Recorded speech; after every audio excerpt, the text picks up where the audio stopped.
Well, today, I want to change your vocabulary. I want to walk you away from a thing called luck. And I'm going to give you a new word. For some, perhaps it's a new word, but it's the right word. The word I want to talk to you about from the life of Joseph is a word pronounced providence. You've heard it, Providence, Rhode Island. They came up with the word Providence for Rhode Island off of this word. Providence is a subset of another word. So let me give you the first word because providence comes underneath it. The second most important thing you need to know in your Christian experience, the first thing you need to know in your Christian experience is the gospel. You need to know how to come to faith in Jesus Christ for your eternal destiny, for your salvation. That's the most important thing to know. But the second thing you need to know is about God's sovereignty. Sovereignty. 1 Timothy chapter 6 verse 15 says that God is sovereign. That is, he is the absolute ruler, controller, and sustainer of his creation. That's sovereignty. It's the ultimate ruler, the person who has the last say so. And here it is, nothing sits outside of God's sovereignty. There are no events over which he does not rule. There are no things. If it is created, he runs it. That's sovereignty, the ultimate ruler over all of his creation. Underneath sovereignty is a word that couples with it, and that's the word providence.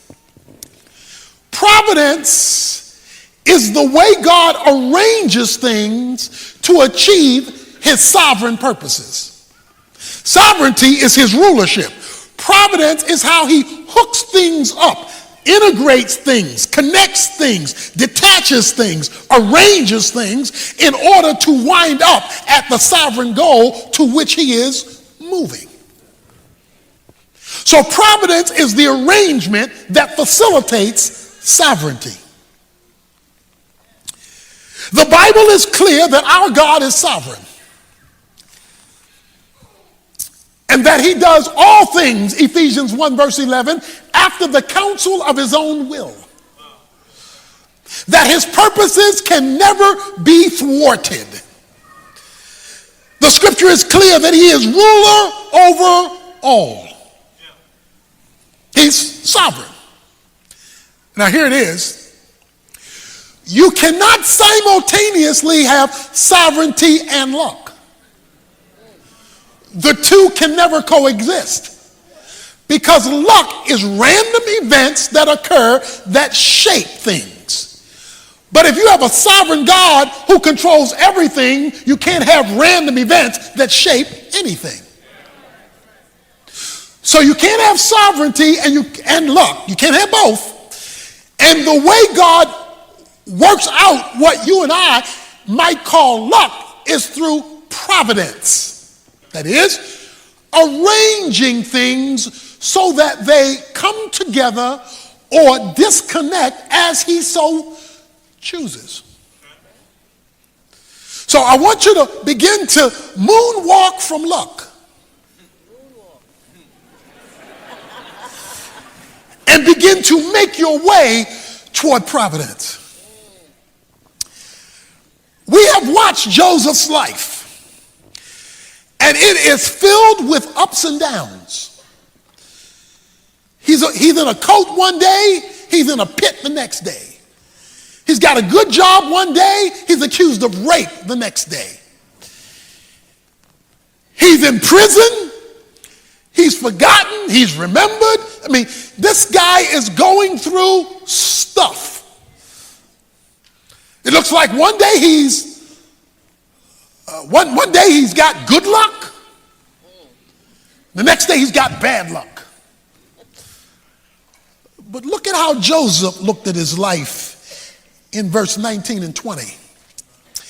But Joseph said to them, "Do not be afraid, for I am in God's place.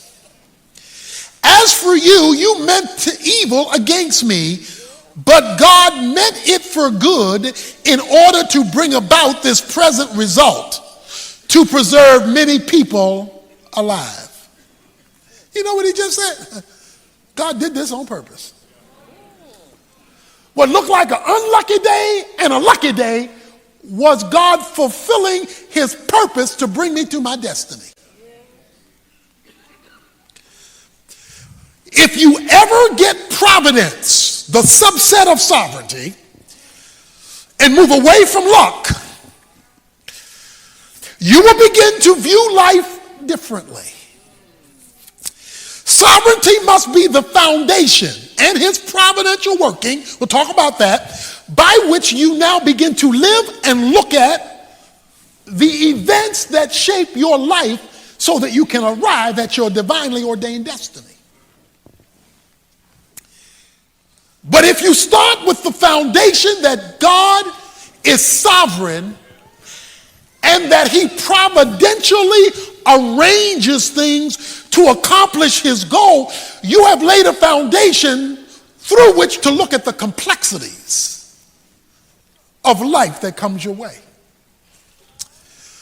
What you and I and others may look at as random events are actually orchestrated events in the purpose and plan of God. Let's put it another way. This mysterious thing called providence means God is sitting behind the steering wheel of history. And sometimes he's on the main highway, other times he's driving down back alleys. Sometimes it looks like he's going the wrong way on a one-way street. But he's steering the steering wheel of history to arrive at a destination. Now let's get this straight. Sovereignty and his providence, how he hooks things up, is not merely related to the big things that happen. See, we look at the big things and we say, well, either God was in it or God wasn't in it because it affected me greatly. Sovereignty is so complete and providence is so intricate that God includes the details. That's why Matthew 10 says that God knows every hair that's on your head and when it comes out. And he says he knows every sparrow that falls out of a tree. So when we talk about the sovereign providence of God, we're talking about not only that he controls the big things that get our undivided attention, but the little things we don't think twice about. Now, I know you like to think the devil is in the details, but God says I'm in the details. Because sovereignty covers everything, and providence is how he hooks the everything up in order to arrive at his specific purpose. Because God is sovereign, he is never caught by surprise, and he never says, oops, that one got away from me. He doesn't do that. Because if he's controlling the big and the little, that means he's not surprised by anything. Right. What shocks you was long known by him. Right. So here is the word. The word is providence. God arranging things. So let me help you right now about providence. The Bible says in Romans chapter 11, verse 33, God says that his ways are unsearchable. You can't Google his providence. You cannot sit at your computer and Google God's ways and get the intricate details of how he does what he does, because it is past finding out. So don't be surprised when God doesn't make sense. He's not supposed to. Because his ways are not our ways, and his thoughts are not our thoughts, and they're not even close. As high as the heavens are above the earth, Isaiah 55 says, so is the gap between God's thinking and our thinking, God's ways and our ways, and you cannot He is the unfigure-outable God. The only things you can figure out is what he decides to tell you. And Deuteronomy 29:29 says he doesn't tell you everything. Now watch this. He says in verse 20, as for you, you meant evil against me, but God meant it for good. Please stick with that word meant. They did, his brothers, his family, did evil against him. And he says, and you meant it for evil. You messed up my life on purpose. You planned to sell me as a slave. You planned to tell my daddy I was killed by an animal. You planned to ruin my life. Anybody in here where somebody planned to mess you up? I mean, they pre-planned that thing. They thought about that thing. He says, as for you, you meant it for evil. But then he uses the word meant again. But God meant it for good. Providence includes good and bad. God is sovereign. Nothing happens outside of his rule. But within God's sovereignty, he created freedom. Freedom means you get to choose. There's no freedom without choice. You're free to say yes or no, to go or stay. God created freedom, but he's also sovereign. So how can he be sovereign and control everything and at the same time create freedom? Because freedom means I can do good or bad. I can be righteous or unrighteous. I can be evil or not. We've all done both because we are free. God is sovereign. He's created boundaries. But he's also created freedom. That freedom allows you to do bad or good, to be right or wrong. But he limits how free he lets free go. Because when you step on his line, when you step on the line, the whistle blows. So God keeps his sovereignty while allowing freedom. Now watch this. Because God is sovereign in his providential connecting of things, he either causes all things that happen or allows them to happen if he didn't cause it. God cannot sin. God cannot endorse sin. But what he will do is use it. He cannot do evil, but he will use evil to accomplish his purposes. Because Joseph says, you meant it for evil, but God meant it. The it that you meant for evil, he meant it for good. Let's put it another way. God used your mess in my life to bring me to this location. It's because you messed over me. I'm fulfilling my destiny. It's because you were trying to do me in. I'm in God's place. See, when you got a sovereign God like that, who can take folk messing over you to bring you to where he wants you, you don't want to hang out with luck. You want to hang out with providence. Because providence is how he arranges it for it to happen. Look, God is so good at his providential work of hooking stuff up and arranging stuff in order to accomplish his sovereign purposes. Luke 22, Jesus told Peter, the devil has asked permission to mess up your life, to sift you like wheat, and permission has been granted. So the devil is not just the devil is God's devil. Because even he only gets to be a good devil by permission. That's how sovereign God is. The devil doesn't even get to be good at his job without a divine okay. I know that's messing with you. But we've got to deal with the fact that God is sovereign. He says, you meant it for evil. You were out to get me. But God used that thing to bring me to this location. And when you're dealing with the providence of God, watch this now, you never see all there is. You never see all that's taking place. You never see all the details that God is working out behind the scenes. In fact, what you do see often doesn't connect. There are parts that don't seem to relate to one another. That's because God is always doing more than one thing at a time. He's dealing with 50 million things at the same time. That's what makes him such a unique being. He can take billions of people at the same time and connect everything in order to accomplish our purpose and his destiny in our lives. And he's doing it all at the same time. But because we can't see it, sometimes it doesn't look like he's doing a thing. Sometimes it looks like he's asleep. Sometimes it looks like the phone is busy. Sometimes it looks like he's on vacation. That's because all you see is what you see. And if all you see is what you see, you do not see all there is to be seen. He says, you meant it for evil, but God meant it for good, in order to accomplish his purposes. Don't think that the King of Kings and Lord of Lords and the sovereign of the universe can't run over a situation that gets in his way.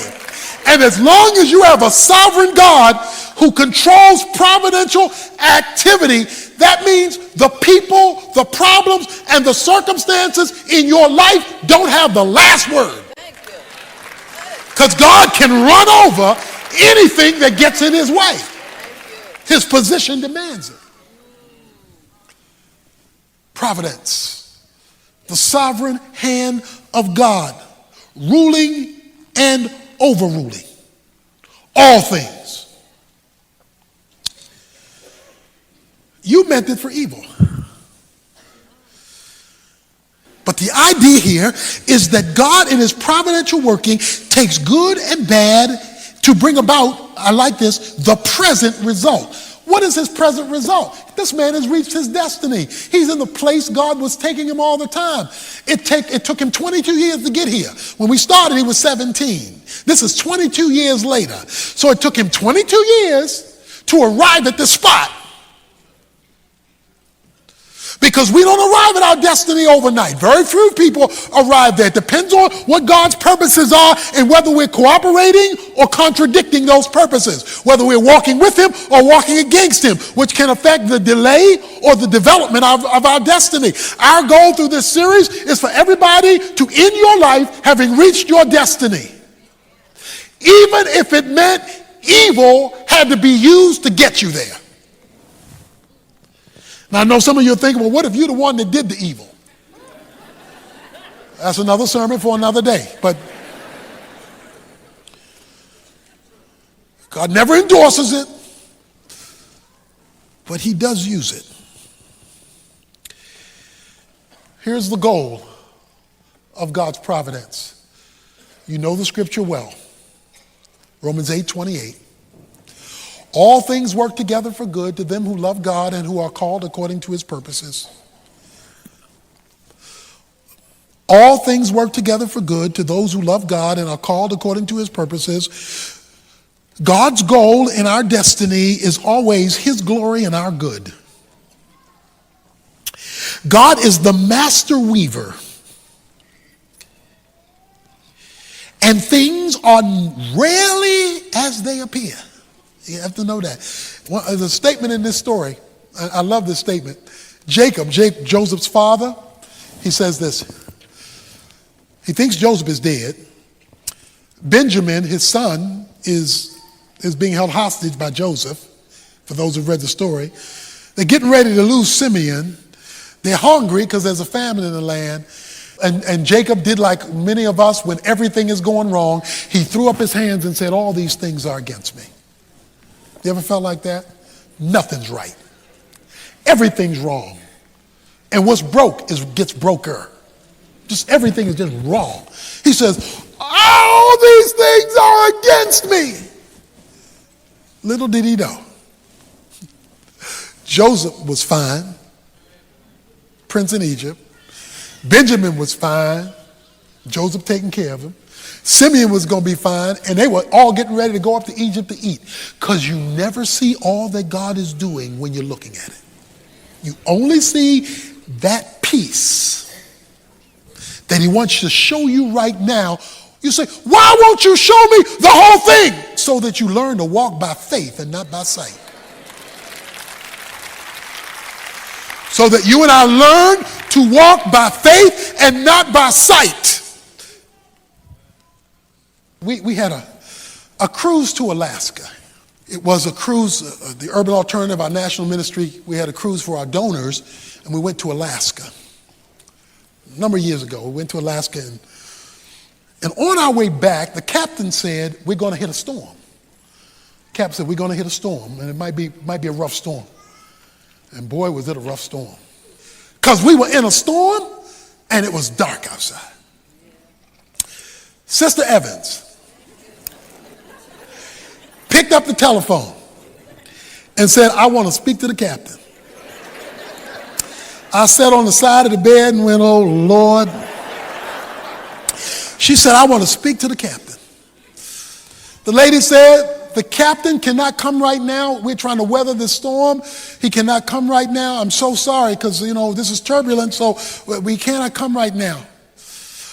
She said, well, I just want to know. He told us, he knew we were going to go into this storm. He could have gone through the inside passage and bypassed being directly out in the open ocean in the storm, and we could have bypassed a lot of this storm. That was an option. But he didn't take the inside passage. He took us, and we have 200 guests on the boat, and they're having this miserable experience because the captain didn't go the safer, smoother route. He took and I want to know why he would do that and give us this much discomfort. The lady said, well, I'll relay the message to the captain, but he can't come to the phone right now. This is a serious situation we're in. So the phone was hung up. I took a deep breath. A few minutes later, the phone rang. And it was the assistant to the captain. And the assistant to the captain told Sister Evans, Sister Captain said, this is rough, and I know it's bad, but you need to understand one thing. This ship was built with this storm in mind. When we were in dry dock and we were putting this baby together, we knew we would hit a day like this. We knew we would hit a day when there would be all the world would collapse and there would be a storm like this, and all of that was taken into consideration before we ever launched. So even though it's uncomfortable and even though it's difficult, I just want you to know that you're going to reach your destination safely. Even though it's difficult sailing right now because of what was built here and because of who's in charge here, we're going to get you from where we took you back to where you came from, and you're going to get there safely. You may be on rough seas right now. You may be in turbulence right now. It may be dark right now. But your trial is on a ship that was built with this trial in mind. Because you got a captain who knows how to weather the storm. You've got a captain who knows how to guide the ship. And you've got a captain who knows how to deliver you to your destination safely. Because even though the storm may mean it for bad, God means it for good to all who love him and who are called to his purpose. So leave luck alone. Get you some providence so you can have confidence in the circumstances of life.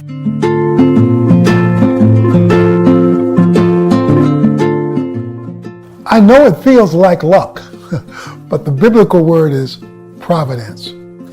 Providence is the mysterious way in which God interconnects people, places, things, and thoughts in order to bring about his desired result.